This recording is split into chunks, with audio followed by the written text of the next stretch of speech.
Hello, and welcome, ladies and gentlemen, to Beyond the Summit presentation of the Star Ladder I-League Chinese division. Here we've got the playoff match between FTD.A and DK Scuderia here, and we're going to be going into day two with three amazing best of threes for you guys. Thanks once again for tuning in. I myself am Blaze, and I'm going to be joined by Hades Zoda for these wonderful matches today. So going right into the draft, we're a little bit behind, but already getting into it. What do you think, Hades?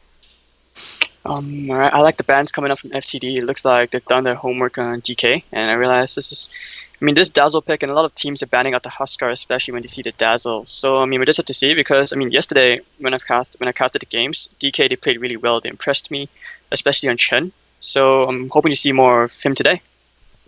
Absolutely. So, they've got really good active supports early on already. You got the Bane and the Dazzle to fight with for DK Scuderia, so they definitely need something that'll get involved early. Chen is a great hero to accomplish that with.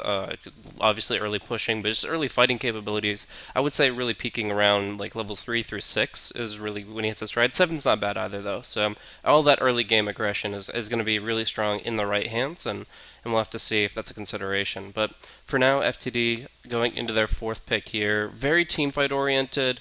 Definitely just have to focus on laning. If they get out of laning, they can easily focus on the 5-man in the mid game. They've got three great heroes for it. I was actually referring to the player, the stand-in, Y Chen. Hmm. Okay, I agree with you. I like FTD's draft for now. The Ancient Apparition's a pretty good counter pick to the Dazzle, but at the same time, I feel like DK is more set up in terms of pick-off potential, just because of the Bane. It's a really good hero for that. Definitely. I'm having some issues, technical stuff with game sounds right now, so if you want to go ahead a little bit longer, I'll try to sort that out. No problem, no problem. Alright, so we're gonna have a DK pickup. The DK mid, it's gonna be decent against the Templar, but we don't see many of these matchups, especially the DK and Templar Assassin mid. TA should be fine. Even if you have Refraction Charges, DK, you have a Brief Fire, it's not really gonna do much. Just maybe negate a bit of the damage.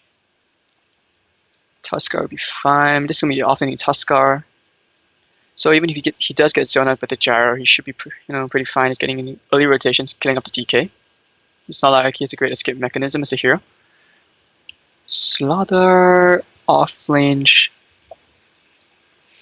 I guess the amplified damage should be okay, but the thing is the Dazzle have his work cut out with the weave trying to nullify that. I'm waiting on the final picks. FTD, we realize that DK up there are lacking the position when carry, so they do take out the Slark. Alright, I'll just have to worry about that as soon as we finish up with the draft here. But yeah, right now, I feel FTD has a lot of good potential just deathballing it. They have a lot of potential to farm up stacks right now. Gyrocopter, great for ancient clearing, great for even just normal creep clearing.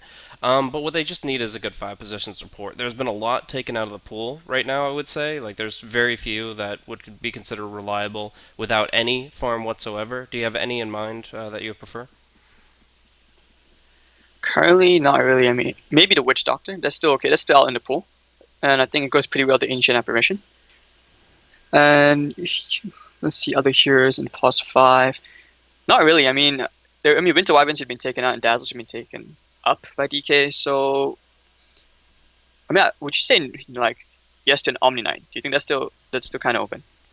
You obviously want to limit your control, but you're really going to be relying on TA entirely if you go for an Omni Knight on the Radiant side. I'm assuming that's what you're talking about. Sorry, still distracted a bit. But if they go for the Omni Knight here, then they've got some really good potential to keep TA in play. They've got the Shallow Grave, obviously the Repel, and just put that. But I think they wanted more damage. They wanted something more offensive, so they can go for that. On the other hand, if you're talking about for FTD Club, you've got plenty of stuff to go through the BKB, the Repel, so. I don't feel like it's the strongest pick here, though it is obviously overall pretty good pocket pick for the fifth. Yeah, and judging on the previous picks, I guess they'll try to go for something. FTD, they've sort of gone for. Well, yeah, the Earthshaker. I was about to mention that. This is something which they're not afraid to try, the position 5 Earthshaker. Because eventually he's going to find himself, a couple of nice defensive fissures. So he's probably going to be like sitting around mid. And now they're talking about a bit of lag. Radiant Car. Yeah, I'm actually going to be restarting things on. See, I have an issue between 32-bit and 64-bit client. I think that's where a couple of my issues are arising. So as soon as we get that set up, hopefully I'll be able to dodge out some perfect world packet drops and focus on the game. Sorry guys for that. But overall, who would you say has a stronger draft right now? Currently, I would favor FTD. I think they have a lot more kill potential, and especially in the gyro alone. And once they hit that level 6 on the Slada, I think they're going to get a lot more kills. And TA, for DK's side, I think he has a lot to do if DK is to go for the death ball, like really snowball really hard. Because FTD, I mean, they have pretty good tower taking potential just with the Dragon Knight alone. Definitely. So, what do you think about the timings? Obviously, you normally see the gyrocopter come online around level 11. The DK can get involved just with his first level in his ultimate. Do you think that DK are kind of looking at exploiting the early game timing with the lane presence of the Bane, or we're going to be some of them just focus on their more mid to late game with their stronger cores? I mean, this is typical Chinese Dota, so they're probably just going to secure like the first levels for at least like the first 5 minutes. They're going to do much, but afterwards, that's when they start to get those rotations around. And actually, I mean, can I take back what I said about FTD? I actually think that DK has the stronger laning just because of Dazzle PL. I forgot about that. Yeah, that's really the doppelganger into the heal. It's really strong in the heal bond. When it comes out, I think Slaughter's going to have a really tough lane. Yeah. That's gonna be really difficult actually, because like he overall is gonna just be sitting on the stout shield for a while. You usually go boots, ring of regen, and then go for the ring of protection. So he's gonna be on 5 armor. It's not bad for a strength hero, but it's obviously gonna be a lot of damage received around like the level 3 timing when PL has 2 points in the Spirit Lance and of course the double points in Shadow Wave. That's just really brutal to go up against. That's true, and I mean at the same time, if you compare like a Slaughter and a Tusk in terms of gank potential, before that level 6, Tuskar sort of, he has an edge. So I mean compared to Slaughter where he only has that stun in the Tusk, he has just a way of blocking the shards if he gets it off right. So yeah, I think DK actually has the stronger early game. So I mean, especially when it comes to contesting the runes. Wow. Alrighty, so they have taken control of the Radiant jungle here. We do see that they got a nice little sentry trying to block off the pull camp spawn for the Radiant side. That's going to be completely negated, especially since they're double warding here. That's almost impossible to clear out all that, since you're usually going to see a northern sentry try to take out one of the two. But we'll keep eyes on it, see if Rung might be able to get that unlocked.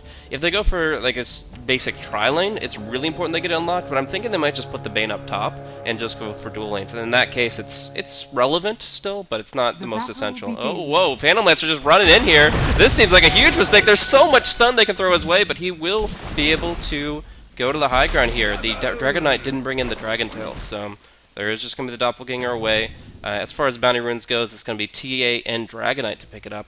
So that is going to be a 1-for-1. Yep, and meanwhile Earthshaker here, he's going to just block off the lane. This is going to bring the group equilibrium quite favorable to the Slaughter at the bottom lane.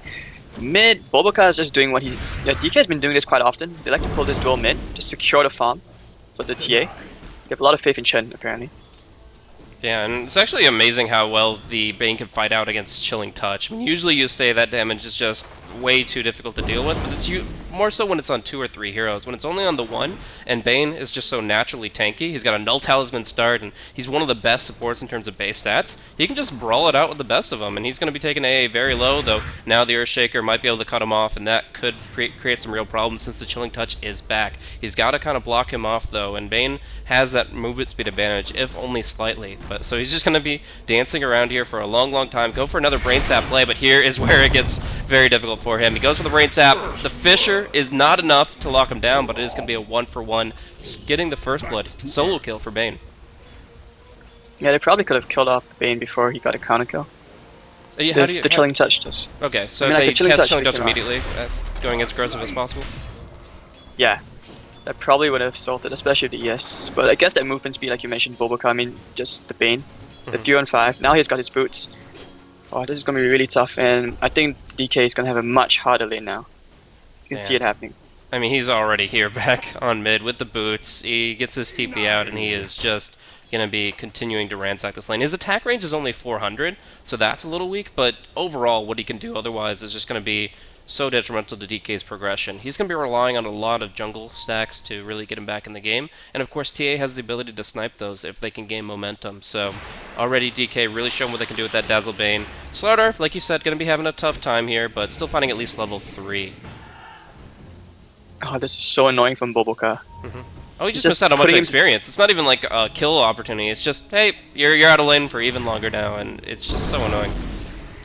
Yeah, exactly. Okay, talking about a try-in difference, it looks like they did manage to find the sentry, but they didn't find the observer ward. So that's just bad luck, and it's just right outside the range of the sentry. Yeah, So that's the this try-in's exact point of that tough. one. Is essentially you're always going to look to go for that northern sentry in the situation where you know there's probably 1 or 2 wards out there, and in this case, they don't get any value out of it. So it's actually really nice that they get the more important ward in play for as long as possible. Right, so take a quick look at the last hits. Looks like TA has the edge, especially thanks to the Bane. He's gonna be stacking up Ancients doing Radiant TA things. And this trying the top. We haven't talked about the top lane for quite a while. How do you think it's going? Well, obviously the Ancient Apparition and the Earthshaker didn't get to participate for the first couple minutes in that top lane, but now it's mostly just been Gyro Tusk show. I mean, Gyrocopter is going to be able to trump Tusk in a 1v1 matchup because just the overall fact that Tusk can't go on the lane and doesn't have any kill potential without a second person up top. So for now, it's really just Tusk getting his levels. If you compare that to the Slardar, he does have a 50 experience per minute advantage over the Slardar, but I mean, overall, it's still going to be a free farm lane for the Gyrocopter, especially when the supports are involved. And I think the Slaughter, he actually wants to get a gank, realizing he can't really do much at bottom lane. He has a smoke ready, but I think he's probably going to stack the Ancients one time first before he maybe rotates to mid. So I think that's going to be a pretty critical timing. When all those Ancient stacks come out, who is actually going to be stronger enough to kind of force that territory? Actually, XXS getting caught out here up on top lane. They do have one Ice Vortex, but they need to get the Gyrocopter involved here. Actually, the Shockwave from the Satyr helping out a little bit. He'll try to snowball away, but they should be able to run him down here. One more hit, all that's required. The Flak will get him with their long-range vision. So that's going to be the second kill here for FTD.A, and Slardar, he might not be able to be getting much out of the bottom lane, but at least he's not getting killed off. That's true, and that was just really, really good luck. Besides the health from the Satyr for the Shockwave, I think if that didn't connect, he probably would have survived. But at the same time, I mean, there was the Chilling Touch in the Flat Cannon, so yeah, just the Chilling Touch is doing a lot of work. And unfortunately, they can't really go for a heal bomb setup here onto the Slaughter, because as soon as the Nightmare ends, he's always going to crush, and you don't get the Shadow Wave off in time unless you're breaking it, and then you're going to be two-man crushed anyways. So it's just overall is unfavorable. Ancient Apparition can't really do too much up top, so it's just kind of neutral territory where both sides are kind of holding back, and we're not seeing it get as bloody as it could. Yeah, I mean, both these teams, they just really want to secure the early levels, like I mentioned, the farm. Bottom lane, I mean, PL is having a ball of the time. Last hits, he's been completely uncontested. Oh, no! Oh! Might still get him, though. The heal bomb, they're going to have to put every nuke at him. The magic stick might just be enough. No, the last hit from the Dazzle will bring him down. But yeah, that's a lot of damage you lose out just from the Nightmare alone. It's a miscommunication there from FTD.A. Power the heal bomb. So there we go, 2-2, 5 minutes in. That's pretty decent, I suppose.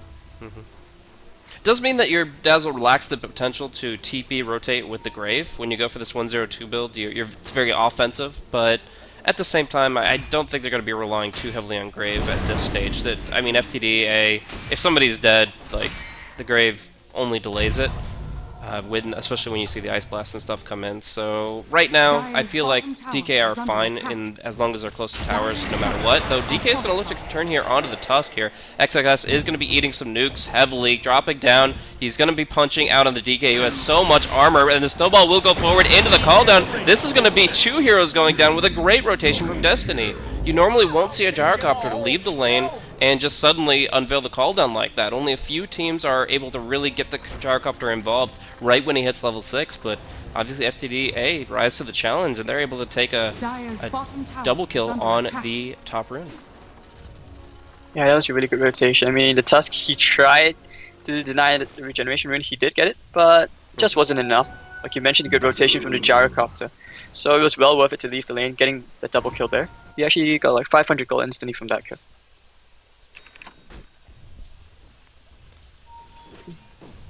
And his DK is so low, and I think he's really not having a good time. I mean, hero levels, he's actually lacking behind the TA, who's probably going to be look to clear this stack of Ancients pretty soon.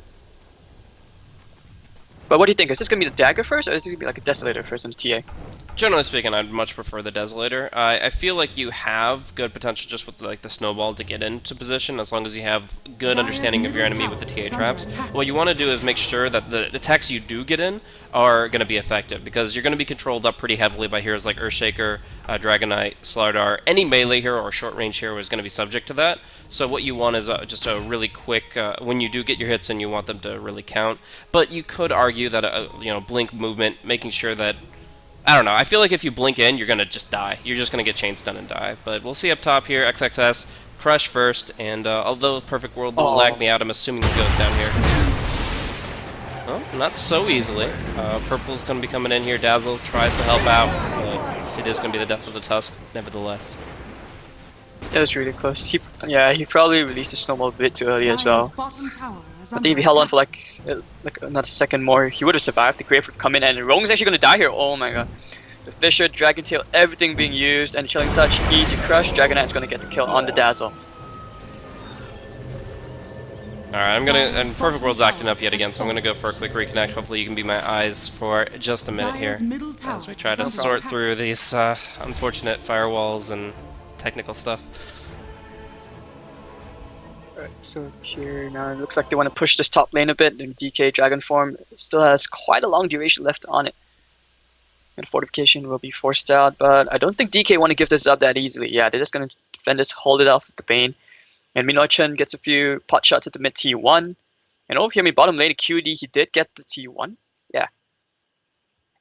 He's getting quite scary, quite big, but he's still behind the Gyrocopter in terms of net worth. And his tower is really low. It's actually within deny range. They're going to put the call down. Oh, that heal does a lot of damage to Destiny, but yeah, he has to be very careful. They don't want to overextend here, and I think they would just back off.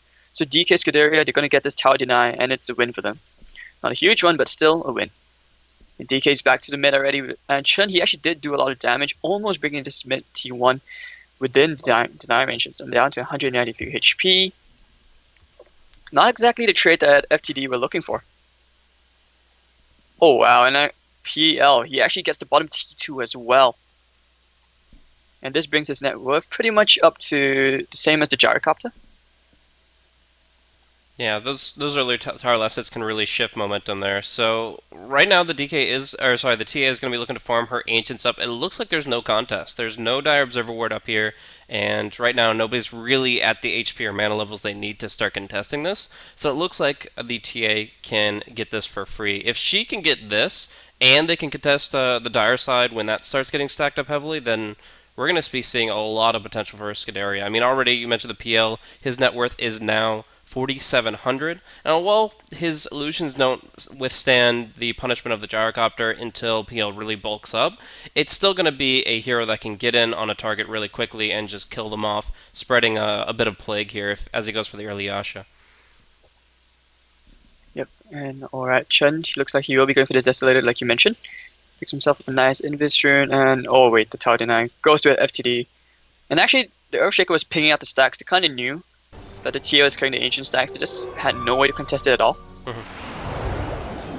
Yeah, without Earthshaker having HP or mana, without the Slaughter having Blink Dagger, it's just so difficult to get in those kinds of positions. We are going to see a smoke play come out here, though, and this is where you really want to start taking advantage of the AA's level 6. They wouldn't be making this move without the Ice Blast, but they do ping out the Ancients, they do block off the Ancients, but overall they're pretty sad about how it transpired, the fact that they won't be able to get that pickup, and they're instead going to have to just settle for a Dazzle, who looks to be wandering to the wrong part of town. Oh, they might be able to get a courier as well if they wait there long enough. It's close, but I don't think they saw it until it was too late, so yeah, they're not going to be able to take advantage of that, and they're just going to go for their solid, essentially 4-man push down mid. They're committing all these heroes, they're just gradually poking the tower down, but it should fall nevertheless. The weave comes out, yeah. DK, they don't want to give this up again. They'll just use the fortify. FTD, they probably don't want to contest this. I mean, QD is just going down the bottom lane. He's actually going to start chipping away this T3 in a while. Yeah, he's already just broken this lane wide open, and he's just going to be able to do so much if they don't start punishing it. But he recognizes the fact that without any Blink Daggers, the only way they actually pick him off is with a smoke play, and that's I mean, that's his job, is just to create space for his team. The TA is actually farming up like the dire jungle, so at that point in time, it's the perfect opportunity to push bottom, and you get a win either way. You either get a major farm on the TA, or you waste like 4 TPs, a smoke, and yeah, you still get some good farm on the PL. So I mean, both the cores are just so rich. I mean, at FTD, it's not like the cores, the DK and the Gyro, they're actually not that far behind, but it's just that the way DK is utilizing the map and splitting it up, FTD kind of at a loss of what to do. Yeah, Slaughter's just way too far from Dagger. Yeah, that's probably the biggest issue, is they don't really have the wherewithal to fight right now. They don't have the best tools for engagement, and so they're just having to play passive. And while they can still do things, like I said, stack up the creeps, the fact that TA can be anywhere she wants to be right now, farming up, the fact that PL cannot be punished while he rats out the bottom lane, it just puts FTD in a very clearly defensive stance, and I've yet to see a single Ice Blast this game. So, yeah. Looks like we're in for a very, very slow game. And I mean, you can tell that DK, they don't want to fight at all till Chen gets the Desolator at least. It may not even be a Desolator for the first item. He may be forced to go for something very defensive like a BKB. What's in the courier? No item spot up yet. Yeah, it's probably going to be Desolator. Decent movement here from the Tuscan Bane in the enemy jungle. It's going to be Slaughter, who can't really do anything for the Gyrocopter, so starting off with the Walrus Punch and following up with the Fiend's Grip. Slaughter wants to get involved, but it's already too late. They kill off the Gyrocopter to take a dominating streak. And again, this is while they have 2 heroes on bottom lane.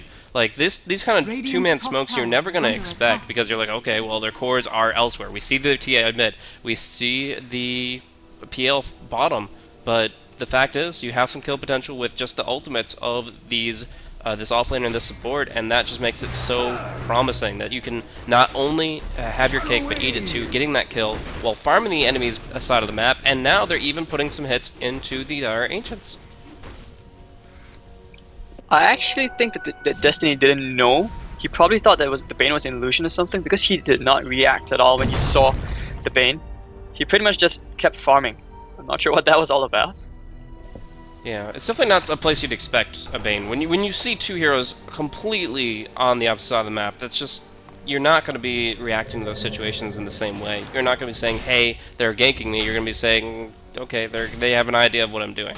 So, yeah, probable that they thought that. Now they're going to try to get something proactive done, going for the smoke play down bottom.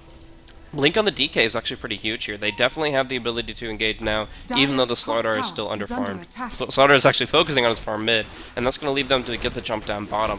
Will they get the jump over the trees, though, here? They want to.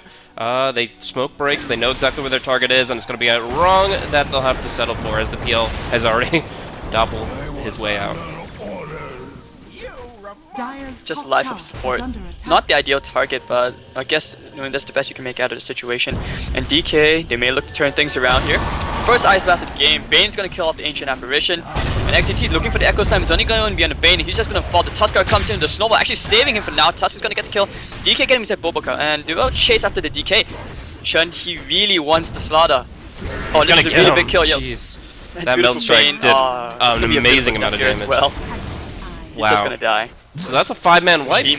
5 down, only losing 1. They're immediately going for Roshan, salving up the TA. Just a perfect fight for them. They knew the cooldown was down, and they had a DD on the TA. What more do you need? Losing the Dazzle does not make much of a difference if you've already exhausted so many spells from FTD.A, but they are realizing that there is a little bit of greed with the fact that Ice Blast could be coming in here. They figure the Ice Blast could have come in to try to stop them from going from Roshan, but it's coming out a little bit later, and with the Fisher, they're actually going to be dropping XXS down all the way, it looks like.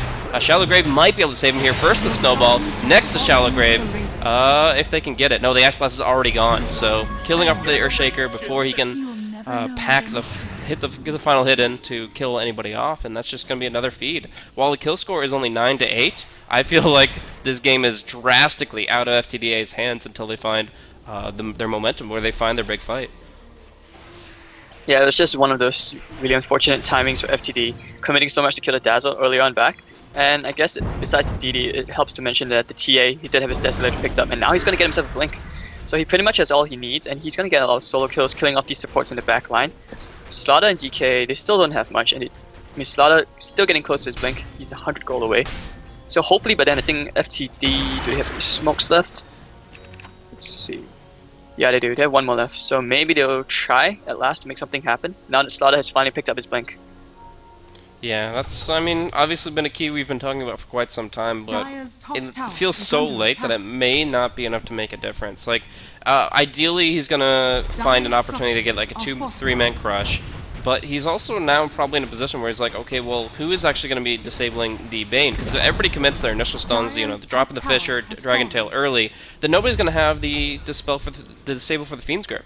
And suddenly the Bane is going to get a full channel off. And even if you do hold it for that long and you do get a pretty good interrupt on the Fiend's Grip, this is still a Bane that's not dying anytime soon with power treads and everything. But they are going to get the initiation on Y-Chen. Here they're going to get a great jump here with the Slaughter. Bobaka going down with the Fiend's Grip, whether he gets graved or not. But PL is going to try to turn around here. The Tusk is on top of him, and that is going to be a beautiful play and going down, but not before an Echo Slam comes out to do even more damage to the Radiant side. Good crush, but isn't good enough to save the Earthshaker. Now Gyrocopter caught inside the Ice Shards. A couple more hits required to bring him down, and going to be seeing Letting Go knock him out, so that Gyrocopter will get away. Slaughter, however, caught inside the Snowball. Another Melt Strike against him, and that is going to be a killing spree for XXS. 3-2 in the end. The best fight FTD.A could hope for, the best initiation they could get, taking the Bane out early, but even still, it cost them. Yeah, you can see I mean, FTD committed so many stuns trying to bring down the PL, but in the end, it just didn't matter at all. I mean, the PL also created ways, he just created too much space. Echo Slam only hit on one target, not the ideal Echo Slam. FTD would just kite it around, and DK, I think they dodged it very well. The TA didn't even take the Ice Blast, and he still has the Aegis. That is really huge for DK. Yeah, not losing that. I mean, they're just going to have pretty much full momentum here.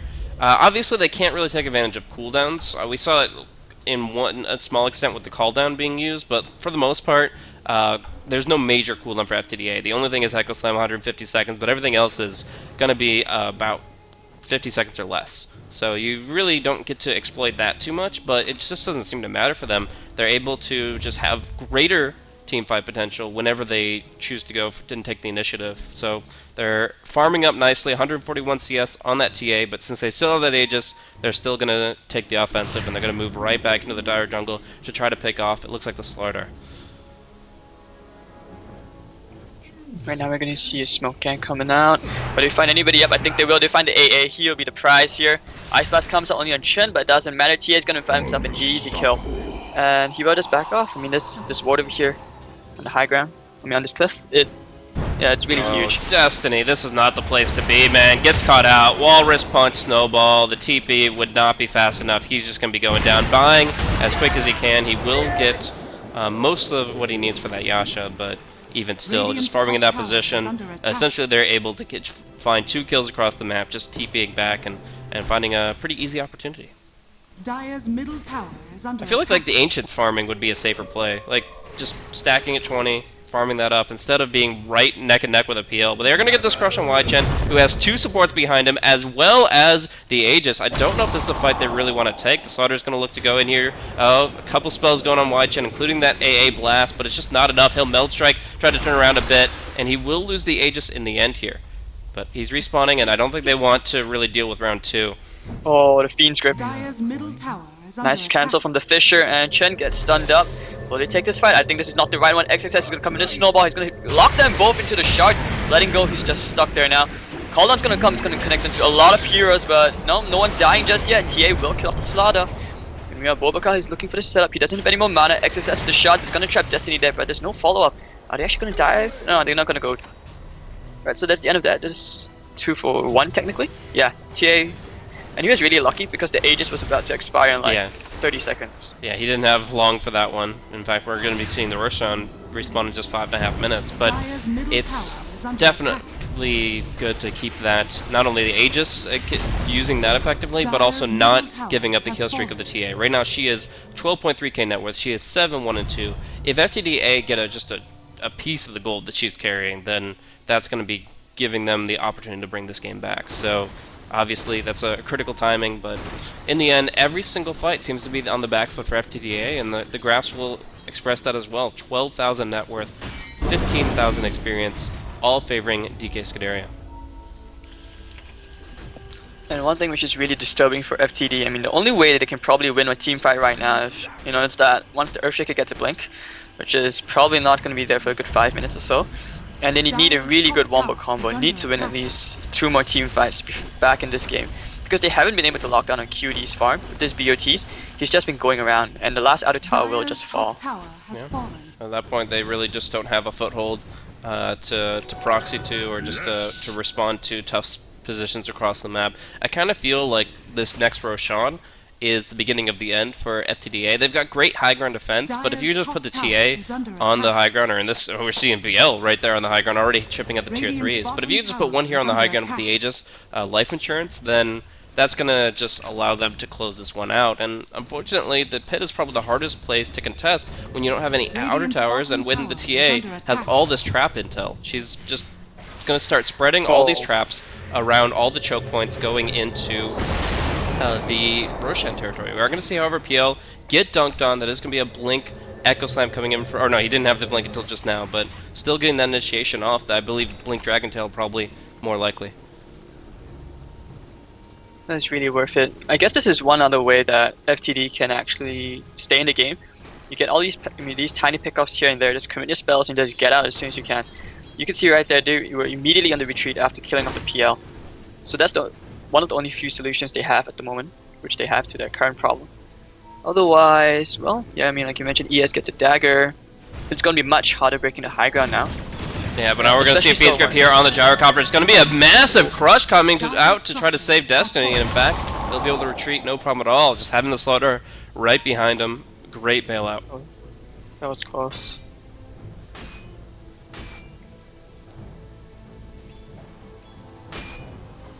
We actually have 5 Blink Daggers this game, a lot of Blinks everywhere, even on Boboka as well.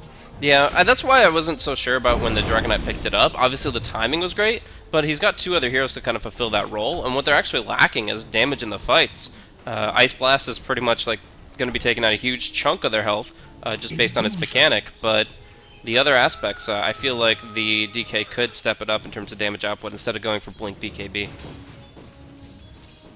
And it's not like the BKB is actually going to save him from much besides like the Mana Burn and the Heal Bomb, because I mean the Warrior's Punch can kite him around, the Fiend's Grip's going to lock him there. There's just so many ways that BKB is not exactly a good item this game.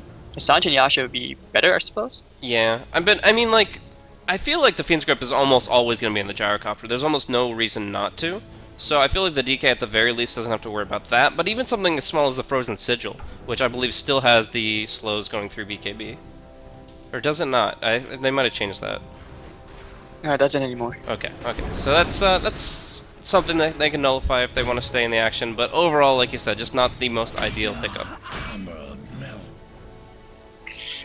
He may actually just turn around. It's still not too late to go for other items. He probably hasn't decided yet. I mean, you can always go Halberd or something. It's just, generally speaking, at this kind of state in the game, you'll most commonly see BKB pick up, no matter what team you're up against. So at the moment, Roshan's going to be up at 2630. They're checking the Ice Blast. Not going to find anything yet. I think Boboka's just waiting mid. Nope, he's not going to find anybody. Top lane, DK. Yep, he's going for the BKB. He just picked up the Mithril Hammer. Yeah, it just kind of seems like the natural segue, but like you said, it has its limitations for sure. Of course, he's going to be the lowest target priority. Despite having a pretty short cooldown, long duration stun, it's got over a third uptime. It's still going to be a hero that, like, with his natural armor, with the BKB, and with his raw HP pool, you don't focus the DK in these fights. You just take out the Gyrocopter, and then the disables don't mean much because you can't follow it up with damage. Four-man smoke. Four-man smoke. They're going to bump into FTD. Yep, and he's going straight onto the Gyro Warrior's Punch as well. The cooldown's going to come out. The BKB would have been popped, and Destiny is just going to fall. He's stuck by the Ice Shards. He's just oh my god, he's just dead. Earthshaker Echo Slam actually was committed, and they only get the Bane, but still support for a Cord. That's it. Yeah, it was actually, I love how Scuderia broke that high ground position there. They had pretty good intel into what they were walking into, and what they did as soon as they went down the hill was they split really hard. They got a blink forward, they had one person run into the mid lane, so while they were all clumped up here, they avoided that kind of AoE clump that the Earthshaker and Slider could exploit, and immediately just break into separate camps, and what they're able to do is get the Blink Dagger on cooldown from the Earthshaker. The Bane accomplished that very nicely, and then they just locked down the Gyrocopter for the kill. So overall, what could have been actually a decent opportunity for FTD.A to turn around if their reactions were just slightly faster, instead turns into an unfavorable trade once again. I think that was pretty much the point of the Bane, and I think he saw the situation. That's why he kind of just went north, trying to distract the rest of FTD. And okay, here we now going to see a rush attempt. To FTD, no. Ice Blast is coming in. Yep. Yeah, but how do you get there? Without towers to TP to, this thing dies so fast, even with the Ice Blast. As long as they don't hesitate, they've got the Roshan for free.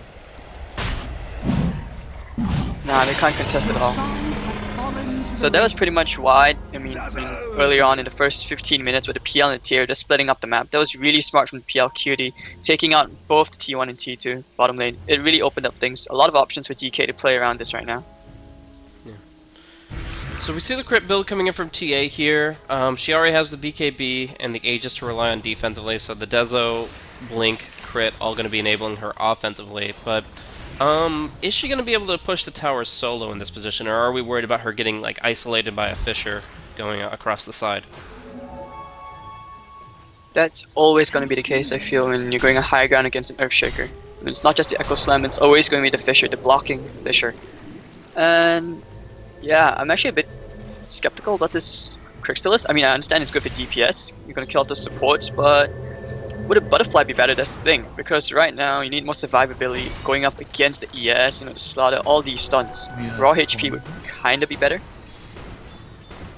Yeah, I mean, obviously, if you just kill off a hero, jumping in, Meld Strike crits, one-shot an Ancient Apparition, great. You've done your job, and you're able to just win off of that. But if you don't get that luck factor, yeah, maybe something more reliable in terms of just well-roundedness, instead of being Glass Cannon that relies entirely on getting the BKB off, which we've seen time and time again not be guaranteed. If the Blink Dragon Tail or Blink Echo comes out before Y Chen expects it, then yeah, he could be absolutely killed off here. And whereas a couple of lucky dodges from the Butterfly could be a difference factor. So I understand why he went for the item he did. I'm not saying it's a bad choice, but there are definitely alternatives to consider. Definitely, and right now I think DK, they're probably thinking about pushing this top lane. They can't find any pickoffs, and FTD are just dodging the fights now, sticking to the bottom side of the map.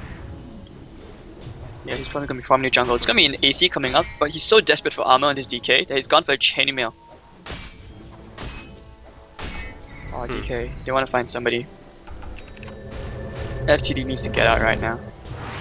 Yep, so they'll disengage as best they can here. It looks like everybody got out fine, but it's going to be a long time before he picks up that Assault Cross, so it's going to be very slow rolling for the DK from this point forward.